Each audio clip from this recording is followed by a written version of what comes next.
Hi అండి, ఎలా ఉన్నారు అందరూ? ఈరోజు మన వీడియో వచ్చేసి ఎంతో సింపుల్ అండ్ ఈజీ అయిపోయే బెండకాయ ఫ్రై ఎలా చేయాలో చూపించబోతున్నా. ఎప్పుడు చేసినా జిగురుగా వస్తూ ఉంటుంది కదా, అలా కాకుండా పొడి పొడిలాడుతూ రావాలంటే ఇలా ఒకసారి ట్రై చేయండి.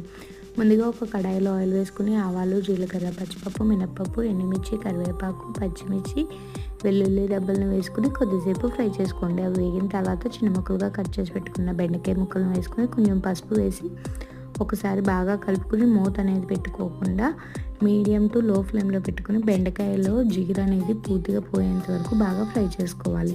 బెండకాయలో జిగురు మొత్తం పోయి ఫ్రై ఇలా దగ్గర అవుతున్నప్పుడు ఇందులో మీరు రుచి తగినంత ఉప్పు, కారం, ధనియాలు, జీలకర్ర పొడి యాడ్ చేసుకుని లాస్ట్లో కొత్తిమీరతో గార్నిష్ చేసుకుంటే ఎంతో సింపుల్ అండ్ ఈజీగా అయిపోయే బెండకాయ ఫ్రై రెడీ అయిపోతుంది.